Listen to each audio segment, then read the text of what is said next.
डूबने वाली है गुरुग्राम रियल एस्टेट की लुटिया। सरकार प्रशासन की नाकामी ने किया शहर का बेड़ा गर्क। बरसात बनी गुरुग्राम के बिल्डरों का काल। गुरुग्राम से भागने वाले हैं क्या घर खरीदार। दोस्तों, गुरुग्राम देश का सबसे महंगा, सबसे हाई प्रोफाइल और सबसे तेजी से बढ़ता रियल एस्टेट बाजार है। करोड़ों रुपए के penthouse, luxury sky villa, high rise towers, global कंपनियों के ऑफिस, चौड़ी सड़कें, चमचमाते मॉल और हर दूसरे दिन लॉन्च होने वाला नया प्रोजेक्ट। लेकिन ज़रा सोचिए, अगर मैं आपसे कहूं कि इस पूरे रियल एस्टेट साम्राज्य की सबसे बड़ी दुश्मन कोई आर्थिक मंदी नहीं, कोई ब्याज दर नहीं, कोई बिल्डर संकट नहीं, बल्कि सिर्फ कुछ घंटों की बरसात है।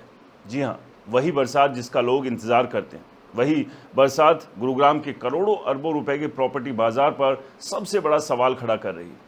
आखिर ऐसा क्यों होता है कि कुछ घंटों की बरसात के बाद साइबर सिटी किसी आईटी हब की बजाय किसी डूबे हुए शहर जैसी दिखाई देने लगती है। कोई करोड़ों रुपए के अपार्टमेंट खरीदने वाले लोग अपने ही घरों में कैद हो जाते हैं। क्यों लाखों रुपए की लग्जरी कारें पानी में तैरती नजर आती हैं। क्यों हर साल वही तस्वीरें सोशल मीडिया पर वायरल होती हैं, लेकिन हालात नहीं बदलते। और सबसे बड़ा सवाल, क्या गुरुग्राम का ये जल भराव आने वाले सालों में यहाँ की प्रॉपर्टी की कीमतों पर भी असर डाल सकता है। अगर आपने यहाँ इन्वेस्टमेंट किया है, अगर आप यहाँ घर खरीदने की सोच रहे हैं, या अगर आप भारत के रियल एस्टेट बाज़ार को समझना चाहते हैं, तो इस वीडियो को आखिर तक ज़रूर देखिए, क्योंकि आज मैं आपको सिर्फ बरसात की कहानी नहीं बताऊंगा, बल्कि उस खतरे की पूरी तस्वीर समझाऊंगा जो धीरे धीरे गुरुग्राम के रियल एस्टेट की नींव को कमज़ोर कर रही है। दोस्तों देखिए, किसी भी शहर की प्रॉपर्टी की कीमत सिर्फ उस घर की चार दीवारी से तय नहीं होती। उसकी असली कीमत तय होती है वहाँ के इंफ्रास्ट्रक्चर, सड़क, ड्रेनेज, पानी, बिजली, कनेक्टिविटी, सेफ्टी और रहने की क्वालिटी से। यही कारण है कि लोग गुरुग्राम में दिल्ली से भी महंगे दाम पर फ्लैट खरीदने के लिए तैयार हो जाते हैं, क्योंकि उन्हें लगता है कि यहाँ फ्यूचर है, यहाँ रोजगार है, यहाँ कॉरपोरेट सेक्टर है और यहाँ इन्वेस्टमेंट का शानदार रिटर्न मिलेगा। लेकिन अब सवाल ये है कि क्या ये भरोसा हमेशा कायम रहेगा। हर साल मानसून आते ही गुरुग्राम की तस्वीर बदल जाती है। कई इलाकों में सड़कें नदी बन जाती हैं, अंडरपास तालाब बन जाते हैं, ट्रैफिक घंटों तक जाम रहता है, हज़ारों गाड़ियां फंसी रहती हैं और ऑफिस जाने वाले लोग कई कई घंटे रास्ते में ही बिताने को मजबूर हो जाते हैं। कई हाई राइज सोसाइटी के बेसमेंट में पानी भर जाता है, बिजली बंद करनी पड़ती है, लिफ्ट बंद हो जाती है और करोड़ों रुपए की गाड़ियां खराब हो जाती हैं। सोचिए, आपने 3 करोड़ रुपए का फ्लैट खरीदा, लेकिन हर बारिश में आपको डर है कि कहीं बेसमेंट में खड़ी आपकी कार पानी में ना डूब जाए। क्या ये लग्जरी लाइफस्टाइल है?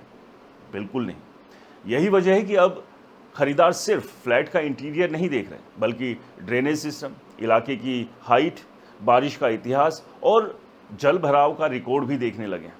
दोस्तों, गुरुग्राम में पिछले कुछ सालों में कई बार ऐसी स्थिति बनी जब कुछ घंटों की बारिश ने पूरे शहर की रफ्तार रोक दी।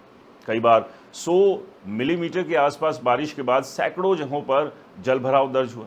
प्रशासन की ओर से दर्जनों संवेदनशील पॉइंट चिन्हित किए जाते हैं, लेकिन हर मॉनसून में वही इलाके फिर सुर्खियों में आ जाते हैं। इसका मतलब साफ है कि प्रॉब्लम टेम्परेरी नहीं, बल्कि संरचनात्मक है।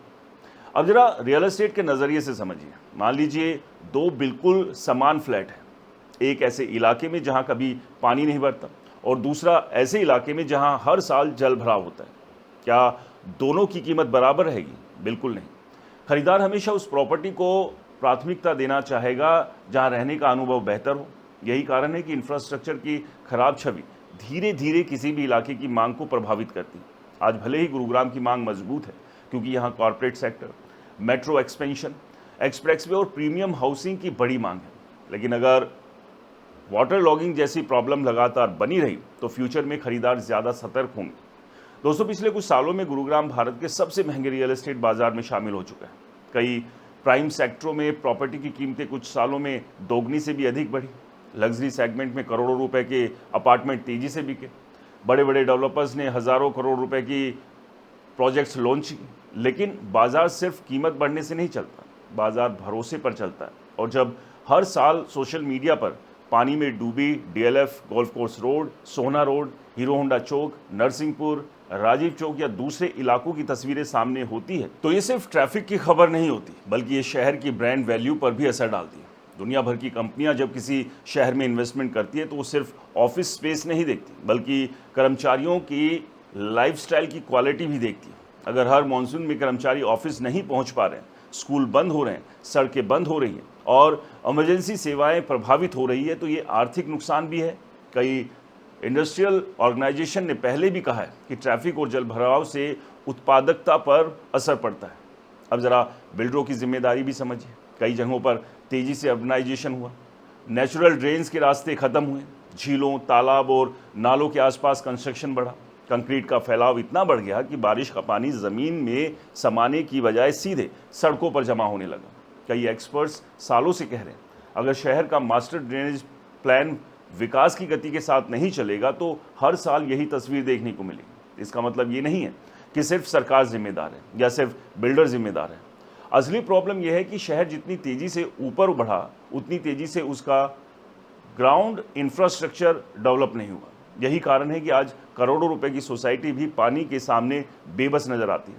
अब एक इन्वेस्टर की तरह सोचिए, अगर आपको 5 करोड़ रुपए का फ्लैट खरीदना हो और आपको पता चले कि वहाँ हर साल बेसमेंट में पानी भरता है, तो क्या आप बिना सवाल किए खरीद लेंगे? शायद नहीं, आप दूसरी लोकेशन देखेंगे। यही बदलाव धीरे धीरे बाजार की दिशा तय करता है। हालांकि ये भी सच है कि गुरुग्राम का रियल एस्टेट अभी भी मजबूत है, क्योंकि यहाँ रोजगार, corporate office, expressway, metro expansion और सीमित प्रीमियम सप्लाई जैसी कई पॉजिटिव बातें हैं। इसलिए ये कहना गलत होगा कि सिर्फ बारिश से पूरा बाजार खत्म हो जाएगा, लेकिन ये कहना भी उतना ही गलत होगा कि बारिश का कोई असर नहीं पड़ेगा। असली असर उन माइक्रो मार्केट्स पर पड़ता है जहां बार बार वाटर लॉगिंग होती है। ऐसे इलाकों में किराएदार भी विकल्प तलाशने लगते हैं और ख़रीदार भी ज़्यादा मोल भाव करते हैं। यही वजह है कि समझदार इन्वेस्टर अब सिर्फ बिल्डर का नाम नहीं देखते हैं, बल्कि इलाके का ड्रेनेज रिकॉर्ड भी देखते हैं। दोस्तों, मेरी राय में आने वाले समय में भारत के रियल एस्टेट बाज़ार में सबसे ज़्यादा महत्व सिर्फ लोकेशन का नहीं, बल्कि रहने योग्य लोकेशन का होगा। यानी ऐसी जगह जहां सड़कें अच्छी हो, पानी ना भरता हो, बिजली व्यवस्था मजबूत हो, सीवरेज बेहतर हो और आप बारिश के दिन भी सामान्य जीवन जी सकें। यानी कि जब बारिश हो तो चाय पकौड़े का आनंद आप ले सकें, ना कि इस चिंता में आप समय गुजारें कि अब अगर घर से बाहर निकले तो क्या हाल होगा। दोस्तों, अगर गुरुग्राम को अपनी प्रीमियम पहचान बनाए रखनी है तो सरकार, नगर निगम, विकास प्राधिकरण और बिल्डरों को मिलकर सिर्फ नए प्रोजेक्ट लॉन्च करने पर नहीं, बल्कि पूरे इंफ्रास्ट्रक्चर को मॉडर्न बनाने पर भी उतना ही इन्वेस्टमेंट करना होगा। क्योंकि खरीदार अब सिर्फ चमकदार ब्रोशर देखकर फैसला नहीं करता, वो गूगल मैप देखता है, सोशल मीडिया पर वीडियोस देखता है, पुराने रेजिडेंट से बात करता है और मॉनसून की तस्वीर भी देखता है। इसलिए मैं हमेशा कहता हूँ कि घर खरीदते समय सिर्फ क्लब हाउस, स्विमिंग पूल और जिम मत देखिए। एक बार बारिश के मौसम में उस इलाके का चक्कर ज़रूर लगाइए। अगर सड़क पर घुटनों तक पानी है तो समझ लीजिए कि फ्यूचर में ये आपकी सबसे महंगी परेशानी बन सकती है।